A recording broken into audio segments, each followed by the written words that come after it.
Assalamualaikum warahmatullahi wabarakatuh. Kami dari kelompok 1 akan menampilkan video presentasi dengan judul Mengenal Pasar Modal dan Pasar Modal Syariah. Anggota kelompok 1 Pasar Modal Syariah, Cia Wimi Gloria dengan NIM terakhir 093, Lailin Asmaul Husna dengan NIM terakhir 102, Yana Puji Lestari dengan NIM 111, Elvina Rindiani dengan NIM 123, dan Hendrik Wana Putra dengan NIM 134. Sejarah pasar modal. Yang pertama adalah sejarah pasar modal di dunia. A. Amerika Serikat. Pada tahun 1700, pasar modal dilakukan di New York. Pada tahun 1792, membentuk lembaga bursa di New York pada tahun 1817, yaitu adalah asosiasi pialang secara demokratis atau prakersa membentuk New York Stock and Exchange Board, dikenal dengan nama Securities and Exchange Commission. Yang kedua di Inggris. Pada abad ke-12 mulai pengaturan di bidang pasar modal. Hal ini berupaya untuk menciptakan ketertiban kegiatan perdagangan saham dan perlindungan bagi investor. The Company Act 1867 yaitu bertugas menciptakan UU untuk mengantisipasi perbuatan perusahaan yang merugikan investor. Kemudian di Kanada, pada tahun 1817, kegiatan pasar modal dilakukan ketika Bank of Montreal go public. Kemudian pada tahun 1874 resmi berdiri Montreal Stock Exchange. Kemudian pada tahun 1851 di Toronto, para pialang bertemu untuk mengatur mekanisme transaksi saham, dan pada tahun 1878 mendirikan Toronto Stock Exchange. Selanjutnya di Jepang, pada tahun 1878 bursa pertama kali dibuka dalam tempo 109 tahun, yaitu di tahun 1987. Jepang menguasai hampir 40% dari nilai total bursa global. Pengamat bursa berpendapat bahwa bursa tertua di dunia adalah Amsterdam Effectenbeurs atau bursa yang didirikan oleh Dam Square pada tahun 1611. Sejarah pasar modal di Indonesia. Sejarah pasar modal di Indonesia dibagi menjadi beberapa periode. Periode pertama adalah periode permulaan pada tahun 1878 sampai dengan 1912. Abad ke-19 sudah terjadi transaksi saham dan obligasi. Perdagangan saham dan obligasi tanpa organisasi resmi sehingga catatan transaksinya tidak lengkap. Saham dan obligasi yang listing di Bursa Amsterdam diperjualbelikan pada saat itu. Kemudian periode pembentukan bursa pada tahun 1912 sampai dengan 1925. Pada tanggal 14 Desember 1912 pemerintah kolonial Belanda mendirikan Bursa Efek di Batavia. Tujuannya adalah untuk mendorong perekonomian dan menjaring dana investor untuk membiayai industri perkembangan Belanda yang tumbuh pesat di Indonesia. Pada tanggal 11 Januari 1925 terbentuk Bursa Efek Surabaya. Kemudian pada tanggal 1 Agustus 1925 terbentuk Bursa Efek Semarang, dan efek yang diperjualbelikan adalah saham dan obligasi. Selanjutnya adalah periode awal kemerdekaan. Netherlands Handelsmaatschappij adalah perusahaan perdagangan dan keuangan yang didirikan tahun 1824 dengan pemegang saham mayoritas adalah Raja Belanda. NHM dinasionalisasikan oleh pemerintah Indonesia dengan nama Bank Ekspor Impor dan sekarang bergabung ke dalam Bank Mandiri. Usai Perang Dunia Kedua, kegiatan investasi tidak banyak dilakukan. Pada tahun 1997, pemerintah berencana membuka Bursa Efek di Jakarta.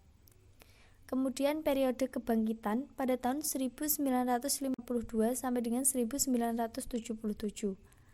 Perdagangan efek dimulai pada tanggal 4 Juni 1950 dan yang diperjualbelikan yaitu obligasi pemerintahan RI seperti obligasi RI tahun 1950, obligasi Kota Praja Bogor, dan obligasi dan efek dari perusahaan Belanda.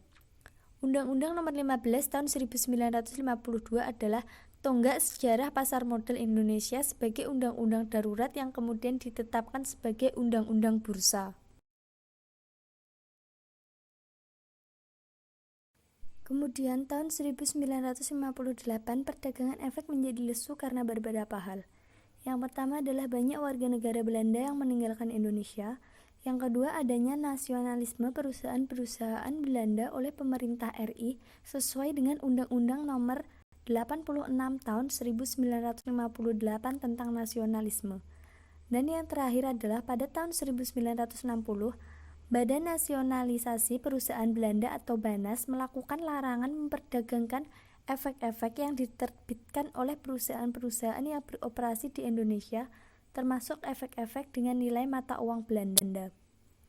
Kemudian kondisi ini diperparah dengan adanya sengketa Irian Barat dengan Belanda pada tahun 1962 dan tingginya inflasi menjelang akhir pemerintah Orde Lama pada tahun 1966 yang mencapai 650%.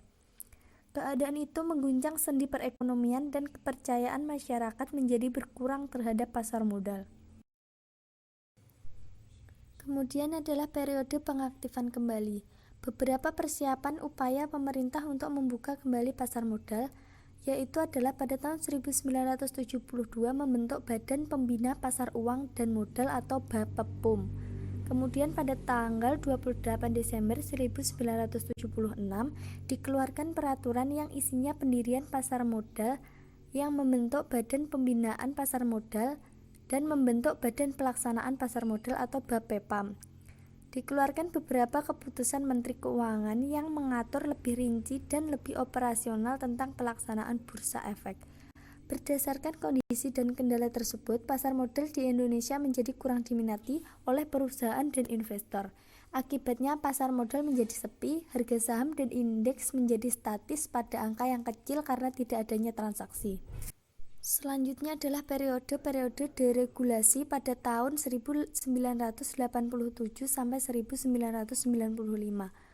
Kebijakan pemerintah dalam perombakan peraturan antara lain Paket Desember pada tahun 1987 atau Pakdes yang isinya menyangkut penghapusan persyaratan laba minimum 100% dari modal sendiri.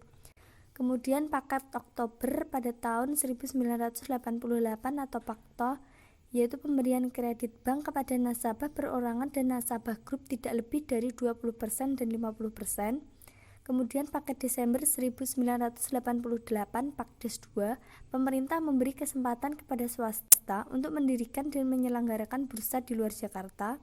Kemudian dibukanya izin bagi investor asing untuk membeli saham di Bursa Indonesia dan dituangkan dalam Keputusan Menteri Keuangan Nomor 1055-KMK-013/1909 tentang pembelian saham oleh pemodal asing melalui pasar modal dan dikeluarkannya Keputusan Menteri Keuangan Nomor 1548/KMK-013/1990, kemudian diubah lagi dengan Keputusan Menteri Keuangan Nomor 1199/KMK-010/1991. Selanjutnya yaitu poin G, periode kepastian hukum. Dampak positif dari kebijakan deregulasi telah mengembalikan kepercayaan investor dan perusahaan terhadap pasar modal Indonesia. Deregulasi pada intinya melakukan penyederhanaan dan merangsang minat perusahaan untuk masuk ke bursa serta menyediakan kemudahan-kemudahan bagi investor.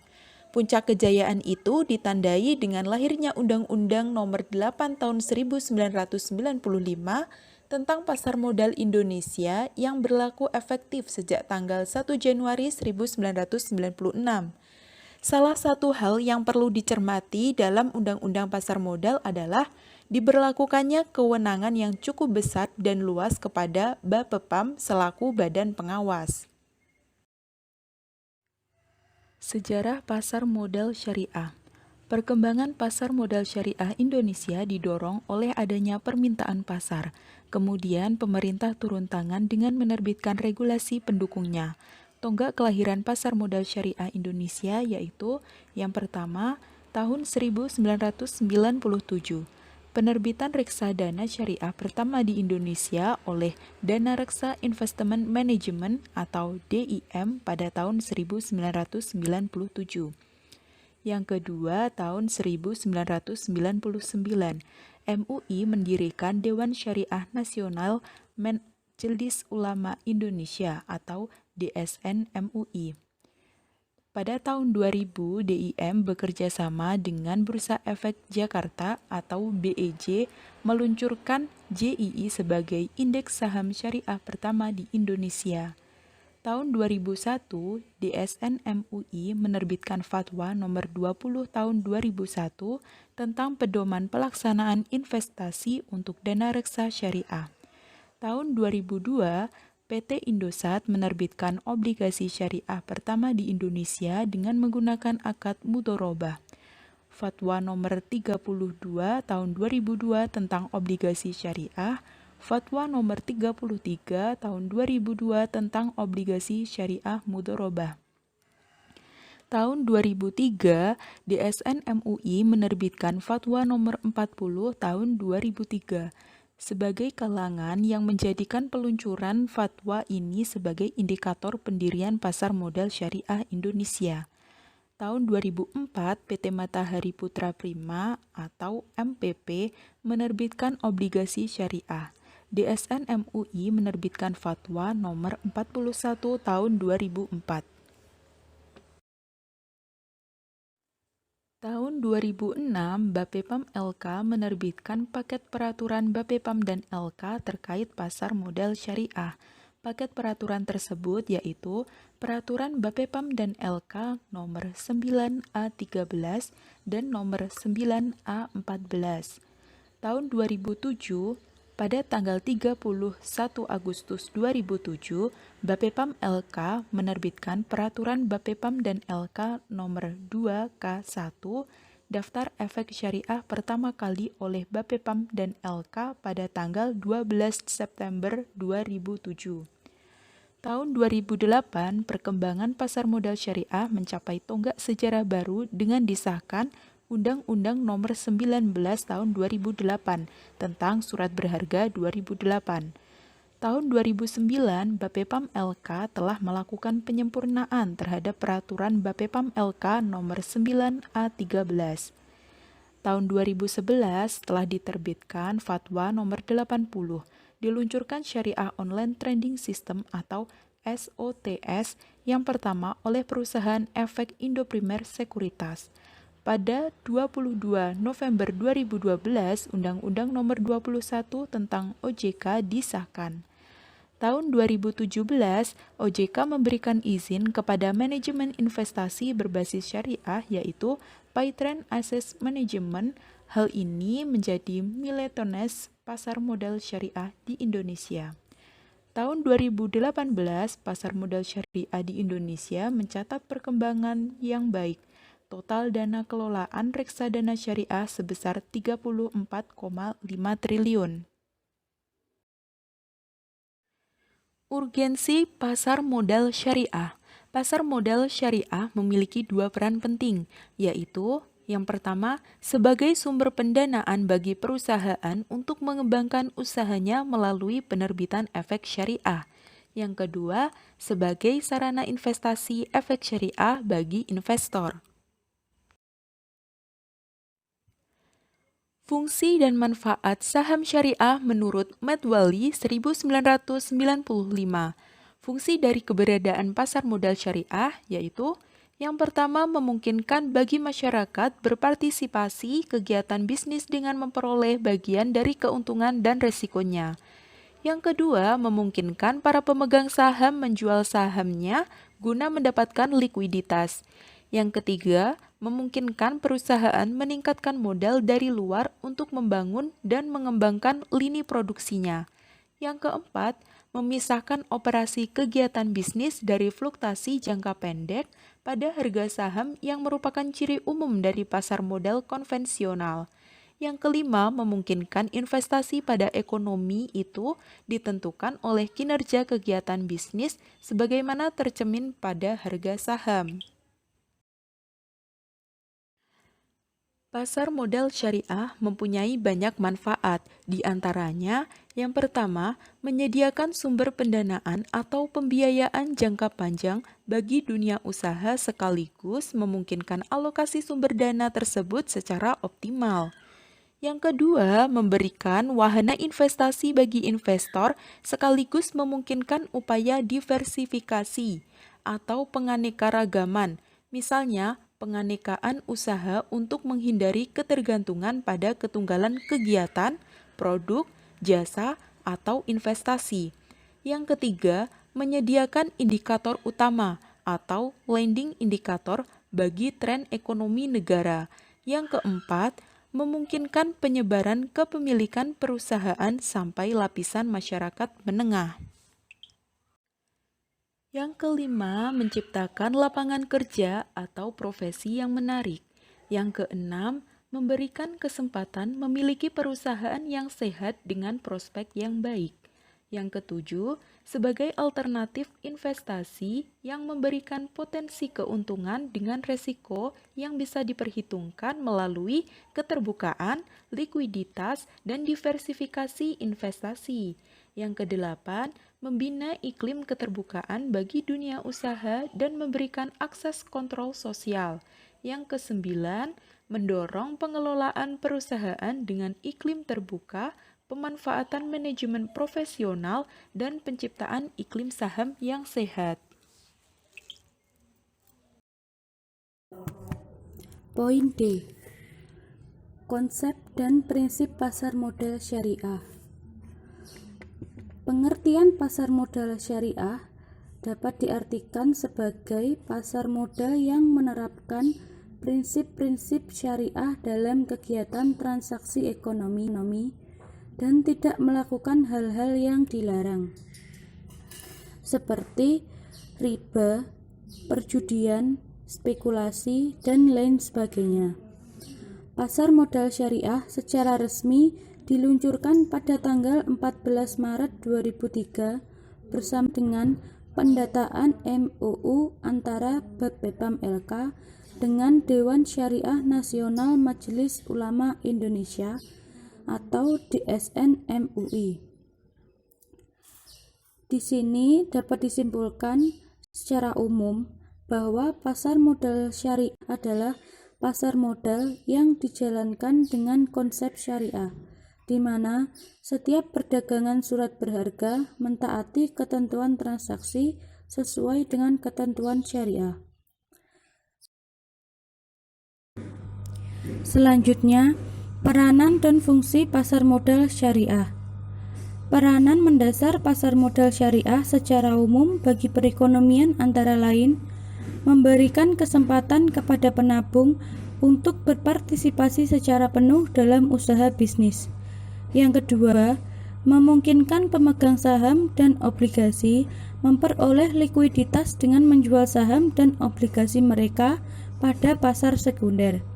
Yang ketiga, memberikan kesempatan bagi pengusaha untuk menghimpun dana eksternal untuk kebutuhan ekspansi aktivitas ekonomi dan perusahaannya. Yang keempat, memberikan kesempatan bagi pengusaha memisahkan operasi bisnis dan ekonomi dengan aktivitas keuangan.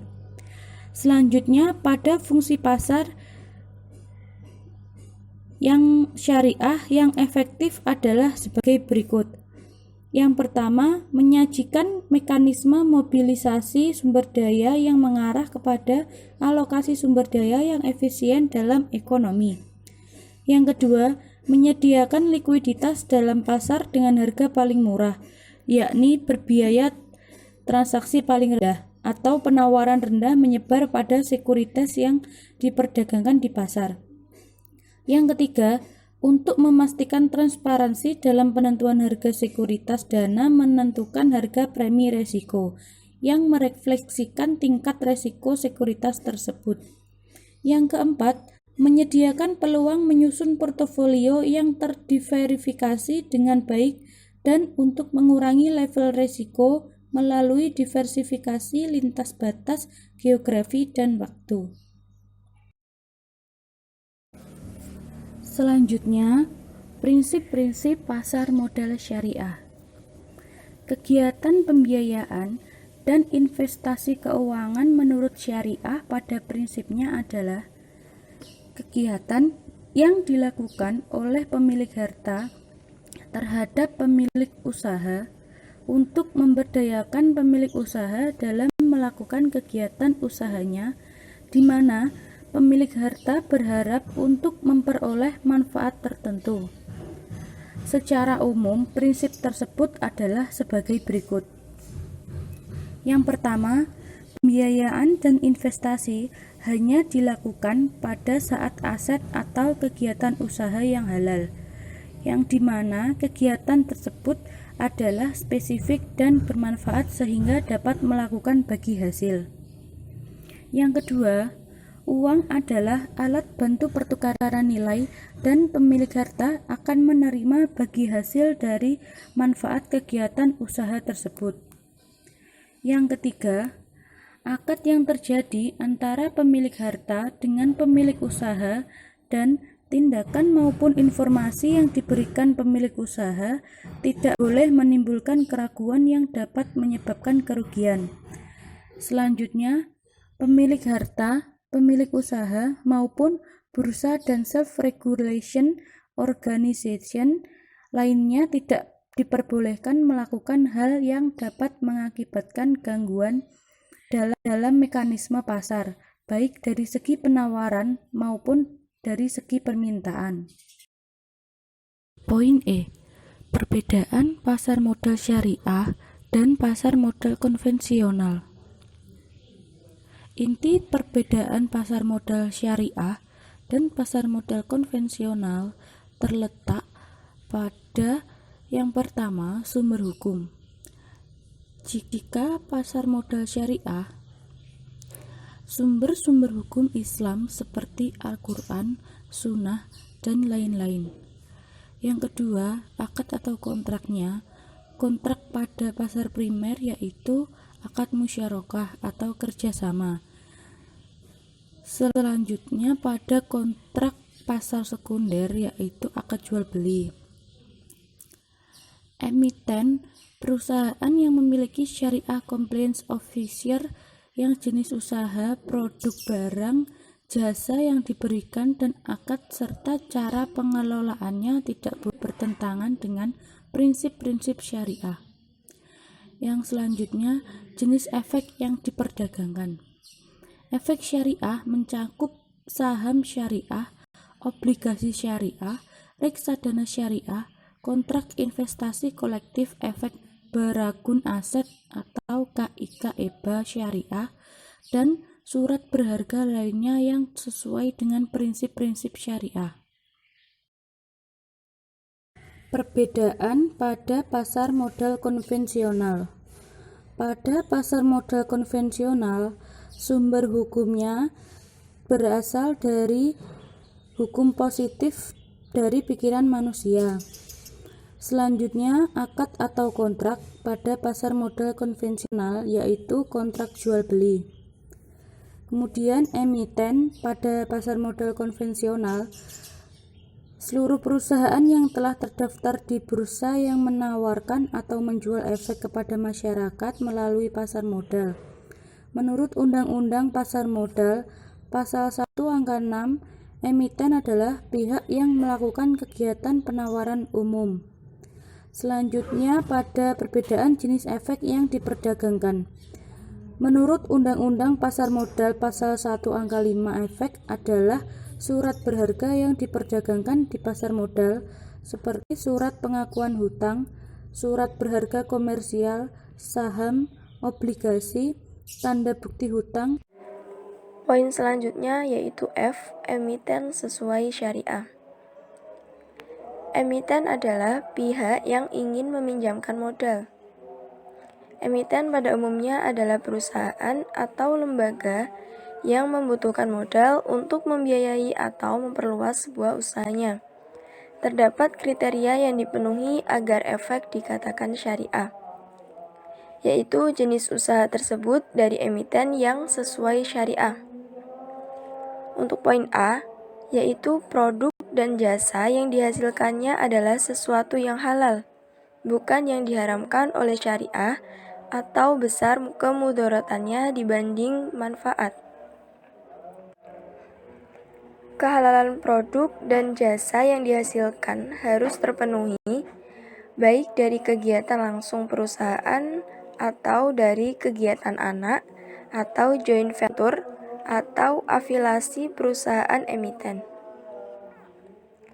Kemudian untuk poin B, emiten harus menjalankan kegiatan usahanya dengan prinsip keterbukaan. Dalam penawaran perdana, emiten harus menyatakan kegiatan usaha dan penggunaan dana hasil saham atau obligasi dengan menjelaskan hasil bagi atau fee yang dibayarkan ke depan harus jelas. Juga harus memberikan informasi yang jelas agar para investor dapat menganalisa sebelum mengambil keputusan. C. Manajemen usaha yang berperilaku seperti menghormati hak asasi manusia, menjaga lingkungan hidup, melaksanakan good corporate governance, dan memegang prinsip dengan kehati-hatian saat mengambil resiko. Emiten juga harus bisa mencegah kebenturan antara kepentingan pribadi pengurus dan pemegang saham mayoritas. D. Melakukan transparansi dan keadilan dalam berhubungan dengan investor. Emiten harus memiliki catatan keuangan yang jelas. Emiten tidak boleh terlibat dalam kegiatan mengganggu mekanisme pembentukan harga dari efek yang diterbitkannya. Selanjutnya, kondisi atau rasio keuangan.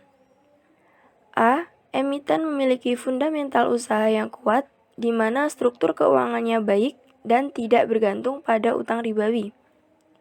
B. Emiten memiliki fundamental keuangan yang kuat, di mana emiten memiliki struktur nisbah utang dan modal lebih kecil dari 82%. C. Emiten memiliki citra yang baik bagi publik, misalnya manajemen emiten diketahui tidak melakukan tindakan yang melanggar prinsip Islam. Untuk poin selanjutnya, G, yaitu JII atau biasa disebut Jakarta Islamic Index.